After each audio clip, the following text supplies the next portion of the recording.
Hello, everyone.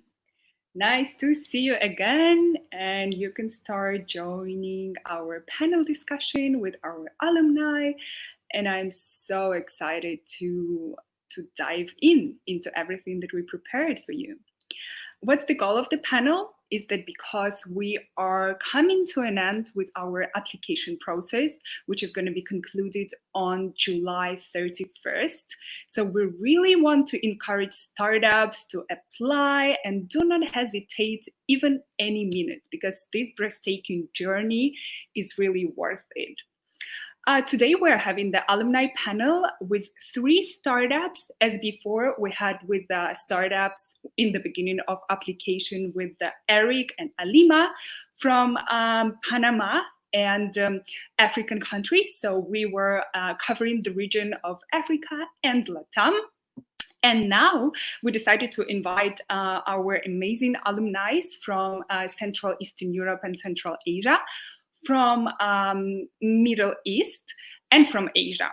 So to cut a long story short, I would like to start with presenting our panelists. And the first startup that I would like to invite on stage is Amr Bakr from Cairo, from Egypt. Welcome, Amr. Amr is the founder of Seven Kima, home nursing startup in health tech. Welcome, Amr. Nice to see you. Hello, everybody. Thank you, Yuji, and hello, everybody. Next entrepreneurs, future entrepreneurs of the world. My name is Amr Bakr. I'm the founder and CEO of Hakima, which is a health tech startup. We won the local startup competition in 2018 in Egypt. So we are talking about competition, and the words that come to mind about competition, I'm talking about exposure, networking, and the prize. That's super cool. Thank you very much, Amr, and welcome to the panel. So I would like to invite the next startup from my region, from Central Eastern Europe and Central Asia, Toms Niparts. Hi everyone. Tom is the founder of Jeff App, founded in Latvia. So welcome, Tom. Feel free to say some words to greet everyone. Sure, yeah, glad to be here and glad to be back at Seedstars. So we are operating our company out of Latvia, but what's interesting, all of our customers are based in Southeast Asia. So very briefly, we are solving the problem that 2 out of 3 people in Southeast Asian countries don't have bank accounts or credit history, which makes it very difficult for them to access financing and a range of financial services. So we are tapping into potential of alternative data from sources like social media, from metadata from devices, telecommunication data, and many others. To build new ways of accessing financing with our alternative data loan broker, Jeff. So that's us. Sounds impressive. Thank you. So we have a startup from health tech and from fintech today. And now I would like to invite on our virtual stage, Eka, from the agri-tech startup, which is Cropital. Eka is Chief Investment Officer in Cropital from Philippines. Welcome, Eka. Hi, Yuji. So like Yuji said, I am the Chief Investment Officer for Cropital. We are a crowdlending platform for smallholder farmers. The problem that we're trying to solve is really access to financing for individuals in rural areas. And here in the Philippines in particular, the problem is, reaching our smallholder farmers so that they can get access to capital and they can actually increase their productivity and their yield. So yeah. Thank you very much, Eka.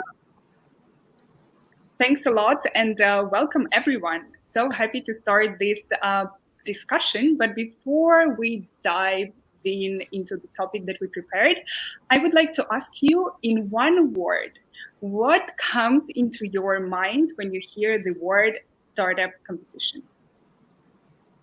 Do you want to go, Eka? Sure. So, what comes to my mind when I hear startup competition is really the word pitch. It's very important to have a good pitch in terms of it has to be simple, it has to be easy to understand, and like it has to be short enough that you can just insert it in a conversation because that's what you're going to be doing. You're going to be having a lot of conversations in these competitions, and you have to introduce your startup. And so, yeah, it's essentially a short pitch. Yeah, very much makes sense. Thank you, Toms. What is your one word? To me, one word would be courage, because it both takes courage to apply, for these things, and of course start a company in the first place. But then again, I wanted to say shameless, but that wouldn't be the right word. Still, you have to have a lot of courageousness when you get to those events, to the next stage, and when you meet those other impressive startups from other parts of the world, like in Seedstars. Because you might have a great idea, you might have a great team and product, but if you're not going to have the courage and a bit of this shamelessness to tell about exactly your startup to everyone you meet at this event, every investor, every executive, you're just not gonna stand out amidst the great competition. Yeah, totally agree. Thank you, Toms, for sharing. And Amr, what is your one word? Exposure. So competition in your first critical year, while you are trying to get the first users of your solution and people to know your solution. So competition, and especially Seedstars competition, is the it's a platform to expose your idea, to expose your solution to others, even to competitors. Yeah, thank you very much. But if we speak about your experience with Seedstars as the winners of the local events, as participants in all the programs that Seedstars offers, how can you explain or describe your experience, like from any side, how it's influenced your business? Toms, do you want to go? Yeah, I mean, like most competitions, it again depends on how serious you are about it. Again, how much you network, how much try to get the feedback yourself. At the end of the day, most of the things you learn there, it's somewhat of a repetition. I would say 80-90% of repetition of theory and then practice you can read about. But most important thing would be, I'd say, contacts and the network that you can build and expand on. Because skills nowadays, you can find pretty much anything, any kind of literature or how to do explainer on the web. Getting a hold of the right people, that's not as easy. Yeah, I want to extract one point that you raised. It's really important to work yourself. Like, we can offer a lot of opportunities, we can offer the network, the program, but if startups is just like taking everything without putting the effort of take the maximum of it, of course it's not going to be the successful result. So I completely agree with you that it's really huge work from both sides. And for you, Eka, can you elaborate on the question? Well, to add to like what Tom's has already said, it's also about, I like about what Amir said about exposure, really. And it's not just exposure to the investors, to the potential investors that might be interested in putting some money in your company. It's also exposures to the startup. Like, a lot of the entrepreneurs are brilliant, and it's great to be in the same room with them because the energy is different. Like, you come into a room, everyone is there for a reason. All of them are winners for one, and the exposure to that kind of energy really is something that can drive you to think about, like, how are you going to scale your organization, right, or your company. And that exposure, it's not exposure also to the energy, it's also exposure to the kinds of things that you're not really thinking about when you're growing your company, or especially when you're starting out. There are certain things that you're not thinking about because you're an early stage startup. But when you're exposed to these other entrepreneurs who've already done that, you kind of get the courage, like Tom said. Like, if you don't have that in the first place, you kind of build that courage if you still don't have that, and you're building the learning. But I like what Tom said about how you can read anything online, for example, you can learn it. But this is just really how are others doing that learning? And then is there something that you can do for your own company that can really drive growth and scale? Yeah, completely agree with you. And you, Amr, what was your experience with Seedstars competition? I was part of Seedstars local competition. Then I joined the regional boot camp, and I was also part of the world competition. When I want to conclude what benefits and what experience I had from Seedstars, I can conclude them into exposure, much support from everybody, huge opportunity for networking with people like me, entrepreneurs everywhere, either in my industry, same industry like health tech or other industries. It also provided learning from either successes or failures of others, and also provided funds through the growth program. I was part of the growth program.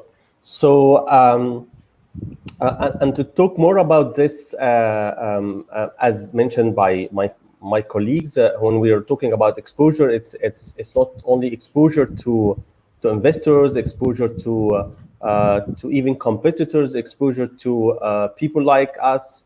It's some sort of branding and PR opportunity. So you are featured in the media and blogs and press. All of these are part of this, and networking with people like CV people like us. It also give us what's called the spark of the creativity. So as Tom said, the courage give us a hyper drive to push your vision to the next level. So during the competition, you are forced to put your business idea on paper and organize your ideas and brainstorm, and also get feedback from mentors and advisors. All of these are actually and in addition also to the prize. So if you are winning a prize, so this is a huge experience. Thank you very much, Amr. Yeah, thank you for sharing your story. It's really inspiring, and I really like the words that we are using: courage, exposure, network. This is really all about online Seedstars World Competition, like previous years and this year as well. Deep diving a little bit into the special topic, like there are a lot of I don't know, presentations or talks about success, about learning, about tips, but there are not that many talks about failure. So I wanted to really tackle this topic because it's interesting, because startups is really about like rising and, let's say, falling, or like going a little bit down and then rising up. So it's all like in life. So I wanted to see with you, what was the really like failure and what did you do to overcome it?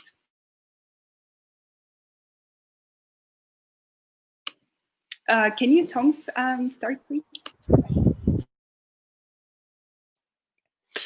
So if we talk about failure, there's plenty of it, obviously, but there was this good interview with the LinkedIn CEO a while ago, where someone asked him how do you achieve success. He said through right decisions. And how do you get those? Through some wrong decisions. And of course, there's a whole bunch more. So just if some other startups that are still ahead of making a run for Seedstars are thinking about this, failure is just big part of it. No way to go about it.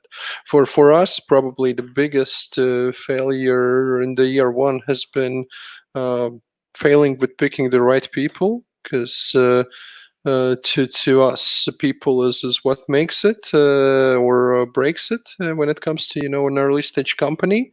And again, the only thing is you have to look at it as part of the process, and how we like to go about it in terms of, apart from some deep specifics, is that you shouldn't have tolerance for underperformance. It's completely fine to have a hiring process of 3-4 months and then dismissing a person within 3-4 weeks. And yeah, that's probably something we have actually experienced quite a lot. And even though there have been some dismissals also recently in our team and some fallouts, I think we're improving through these experiences we've had. So yeah, that's maybe one thing to highlight from our year. Thank you for sharing, Toms. Thank you for being open for that. And Eka, what about you? I guess for us, it's more of it's more of like the biggest failure I can say for my experience is more, launching a product that didn't really cut it. And I won't go into detail with that. But I think like what I learned from it, and I think what's been very helpful with failing is really fail fast. Like it's really I like what Tom said about failure is just part of it. It's part of growing a startup. It's part of the process of being an early stage startup. You're going to fail a lot of times, but if you fail fast, you're able to learn from your failures essentially. Because what else are you going to do with a failure, right? You're going to be looking at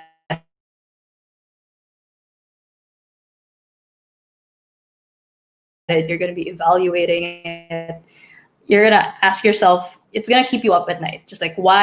And whatever answer you get from asking yourself those questions, those are the things that are really going to help you moving forward. And so I think it's very important. What's been very key for me is really, if I were to fail, like I should just really fail fast so that I can just get these lessons and just Thank you, Eka. have them in agree. my purse. Agree with you.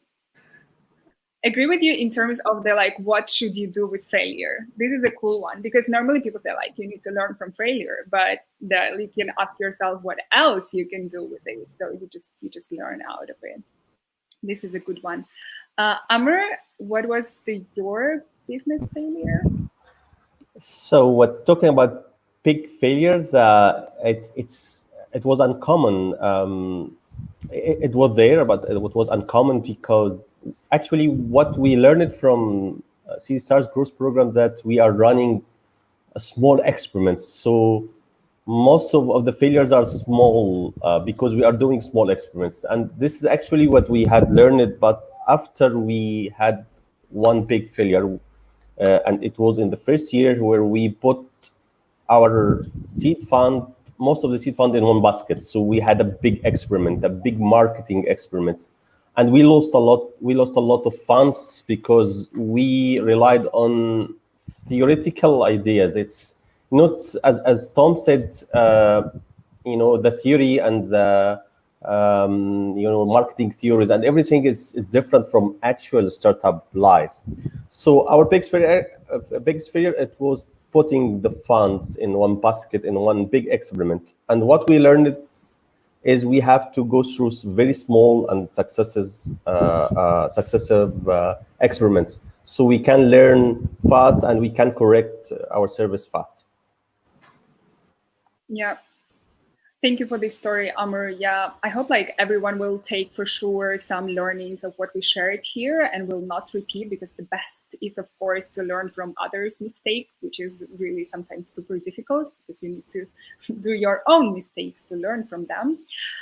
Continuing with the talk, I just wanted to plug in one of the questions that one of the viewers, Elizabeth, put here in the chat. Do you guys have any tips on scaling your business or maybe expanding to other countries? If you have some tips for the also early stage entrepreneurs. Do you have, Amr? I see that you would like to. Yes, actually. I can say that don't rush into expanding and scaling up unless your solution is very mature enough and you have a system because you are it's easy only when you are plug and play. And in order to plug and play in another country, you have to have a very solid system.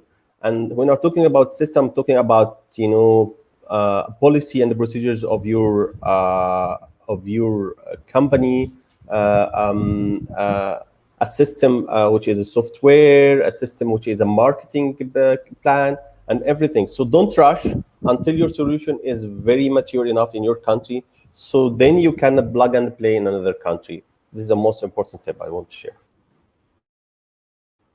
Yeah, this makes sense. But for like also, I don't know, early entrepreneurs who really like keen on scaling, why, let's say in the first steps, they, of course, you need to have the vision. Do you have any other tips, Eka?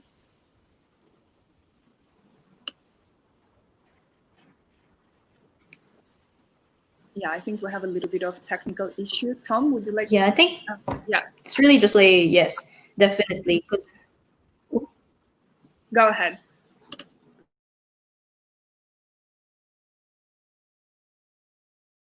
You are good. You can continue, Eka. Oh, good. Okay. Yeah, I think it's the replicability is important.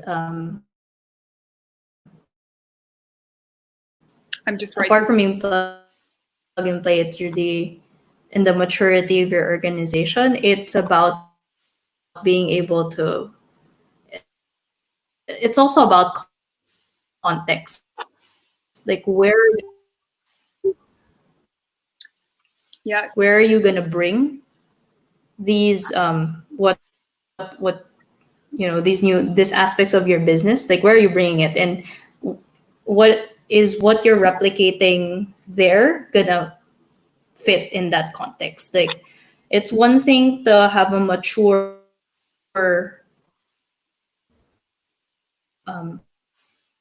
organization,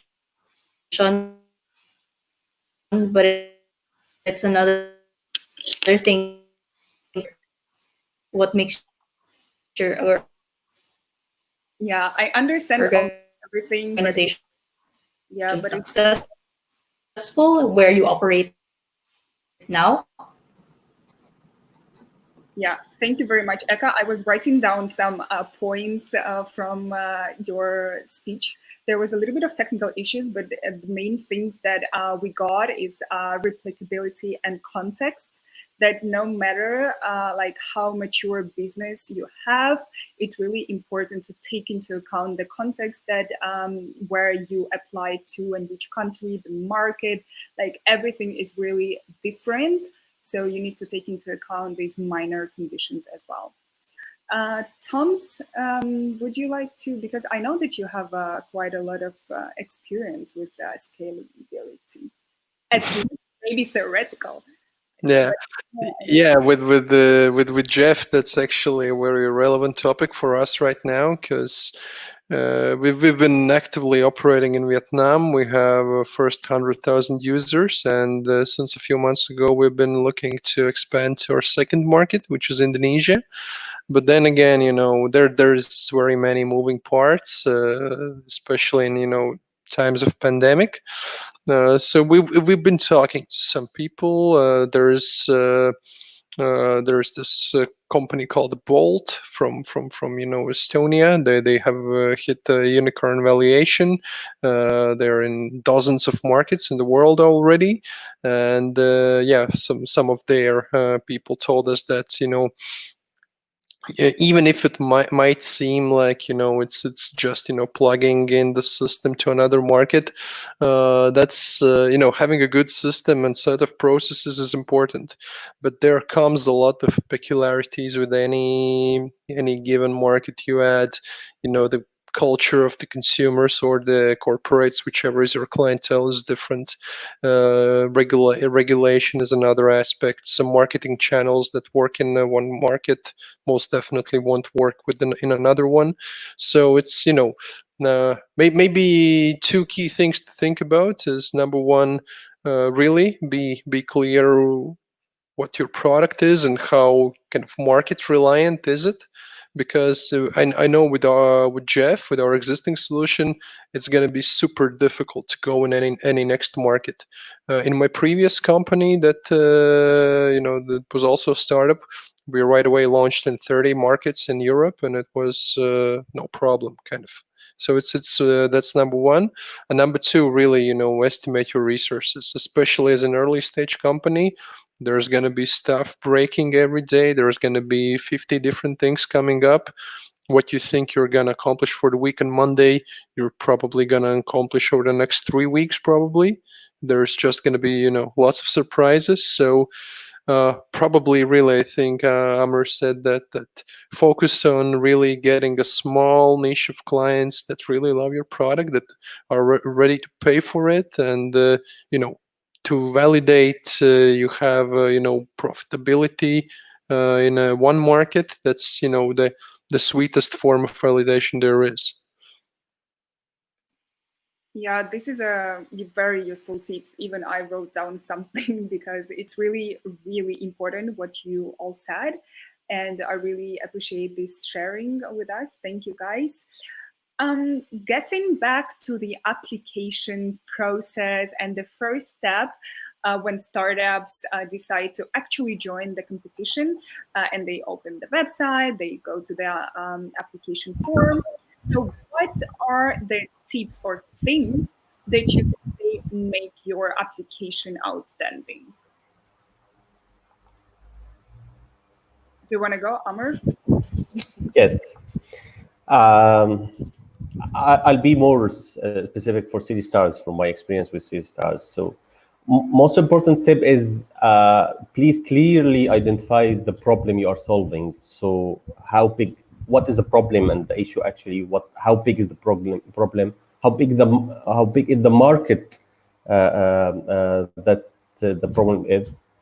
Also, it's very important to embed some comments from your surrounding advisors and mentors before putting your application.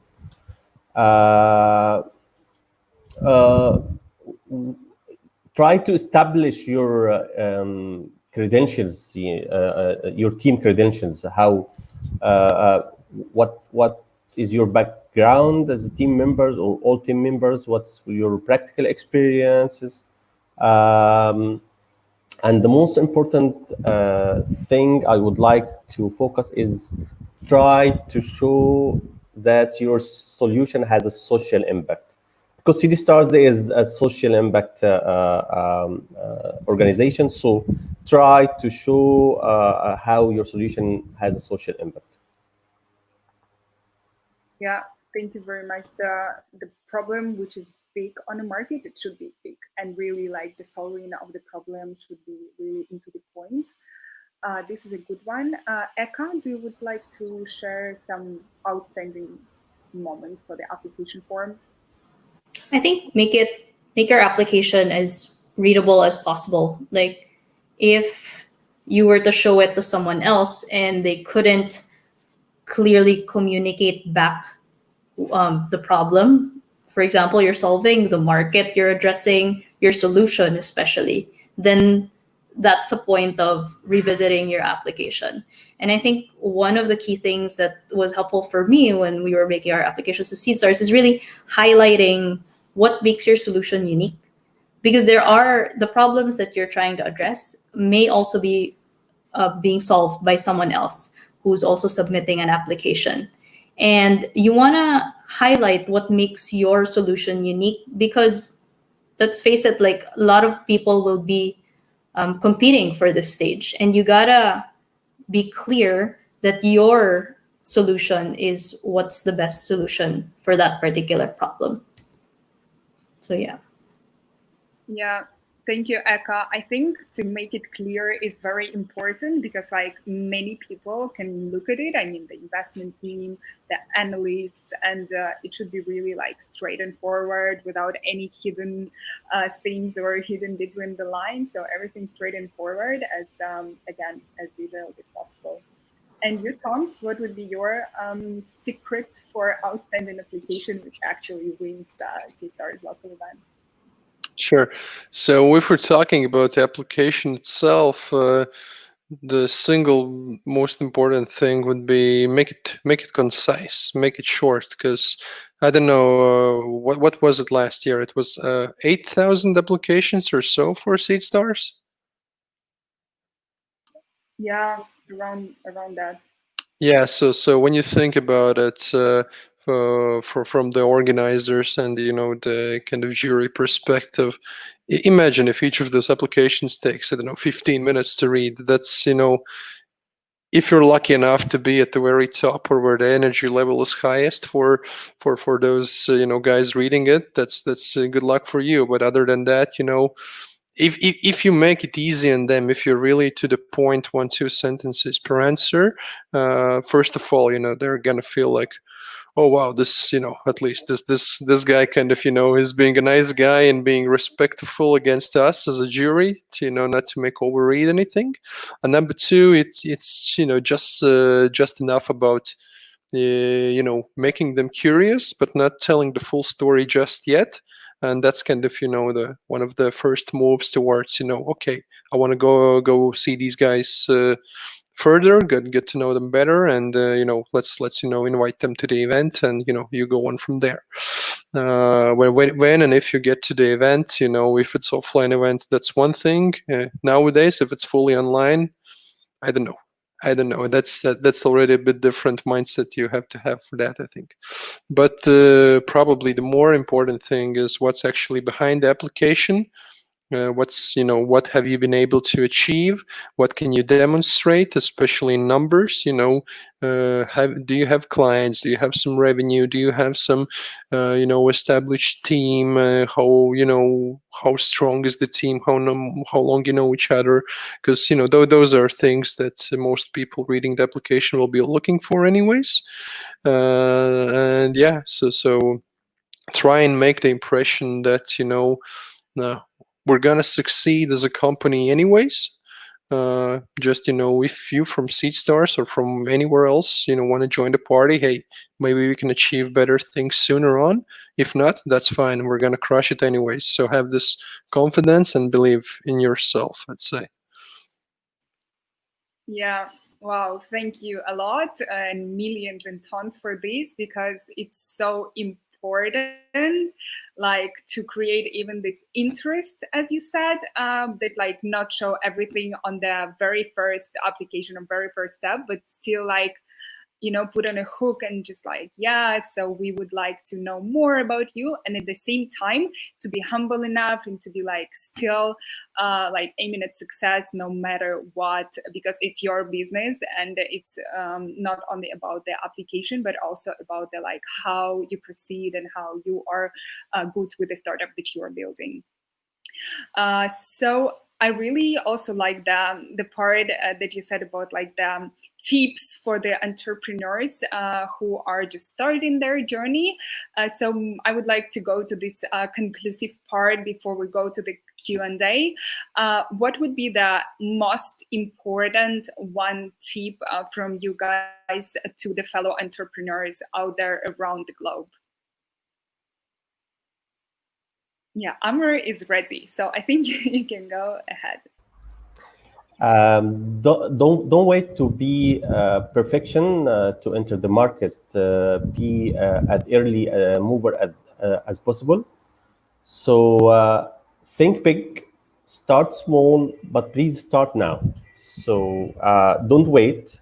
Nothing starts perfect. You will be always doing a quality improvement for your solution all the time. You will be dynamic and changing your vision, even changing the business model. So please think big, start small, start now. Great. And you, Toms, any tips for those who are starting their journey now?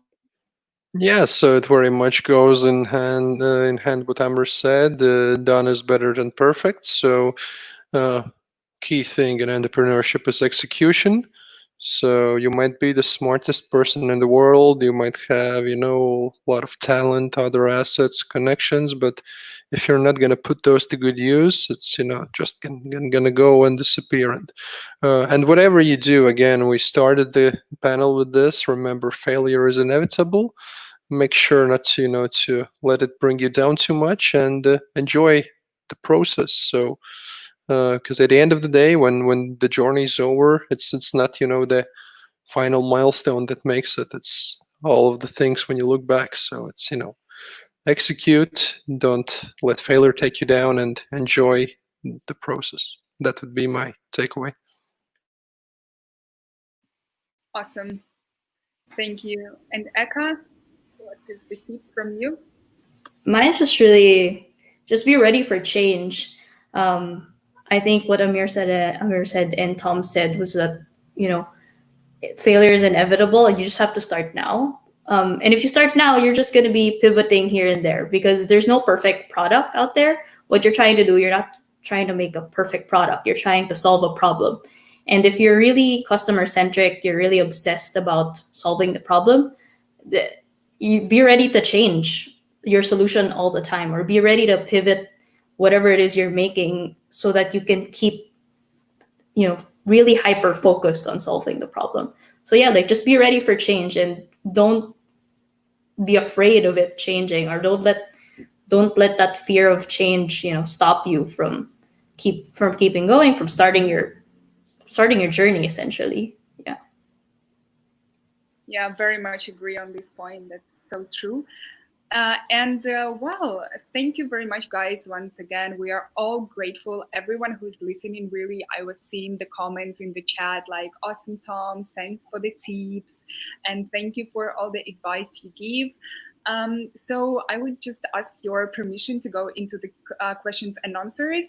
So I will quickly answer on everything we have about the online competition of this year, online Seedstars World Competition 2020-21, because we have one question from Dani that is about when can I apply to the competition, till when? So the deadline is 31st of July. It's in 1 week, next Friday. So really hurry up because it takes a little bit of time. So you can just sit calmly and just do your application. So you'll be really on time before the closing of applications and join us for this. Can I apply from different countries? I live in Colombia. Yes, of course. You can go to the seedstarsworld.com website and you will see the whole list of countries. There are 95 countries that you can apply to, especially, if you are from Colombia. We have event in Bogota. So you just find among the variants you have the Seedstars Bogota and you can apply over there. About the participants from US, from United States, you can apply if you are building the startup in emerging markets. So for example, you're from US, but you have a startup in, let's say, Latvia or Cairo, and you're building it there, and the operations is in the country that you're applying to, then yes. But we do not have the event in the States. But again, if you are building the startup on emerging market, like feel free to apply to any event you see in the list. The question, another one that we have is about is it going to be 100% online? Yes. We have the local stage, which is the online competition, and then the regional stage, which is going to be also in an online perspective.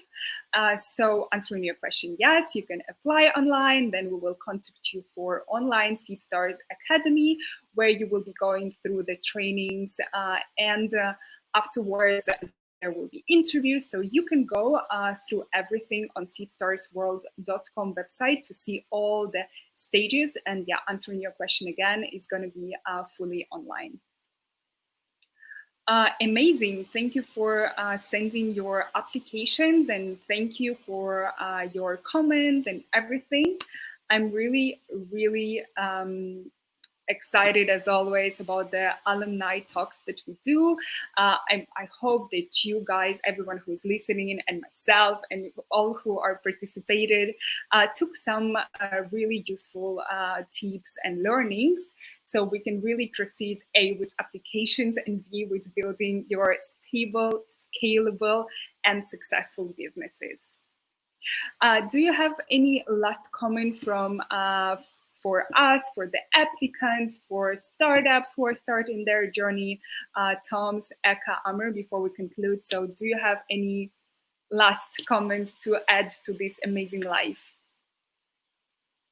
Thank you, everybody, for your comments. I would like to encourage everybody, even if you are in the idea stage and you are planning to execute recently, please apply also to Seedstars competition. Actually, it will be a very helpful learning process. Either you you will win a prize or not. So you will win something: learning experience, exposure, networking, support, everything.